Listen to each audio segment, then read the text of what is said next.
င်္ဂလာပါရှင်ဒီနေ့စားမှာတော့ဒီမှာငချင်တုပ်လေးပါစားချင်နေတာကြာပါပြီဆယ်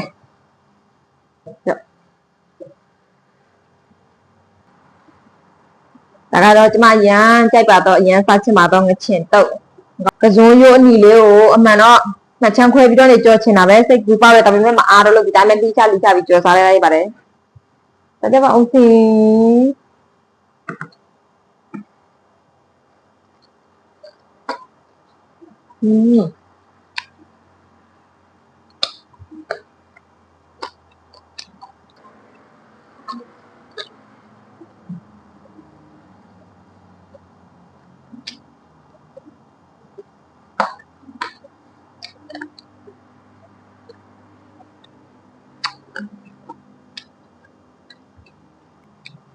ဒီလိုမျိုးစားကောင်းပါလေကြောက်ကြော်ပူပူလေးပဇွန်ရဲကြော်ပူပူလေးနဲ့လေအဲ့လိုမျိုးထမင်းစားတာရကောင်းတော့ငချင်တုပ်လေးနဲ့ဆက်ကောင်း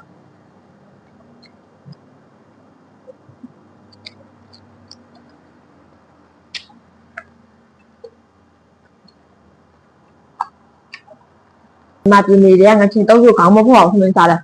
ကြိုက်တာအခုလိုဝေးနေတဲ့ခါကျတော့တစ်ခါတလေစားရတော့ပို့ဆိုးပေါ့ကွယ်အရင်ကြိုက်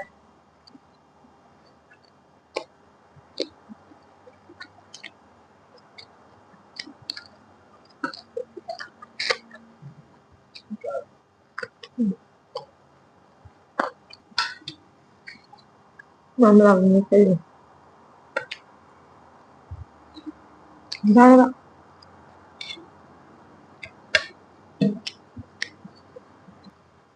တားကြိုက်တော့ကွယ်ထက်ကလေးလေးကျေးဇူးရမ်းတင်ပါတယ်အချင်းတုပ်လေးစားချင်တယ်လို့ဆိုဒီမှာဒီမှာတွေ့တာနဲ့ဝယ်ထက်ကလေးတွေဆန္ဒပြုပါပါ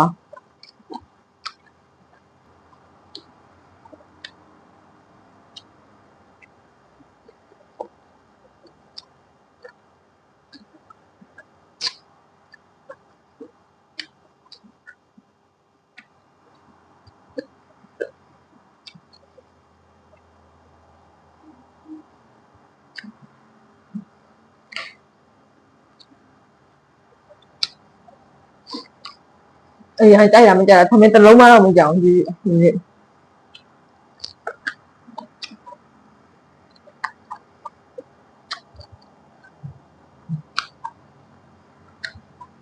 နေရာတော့ပါရှင်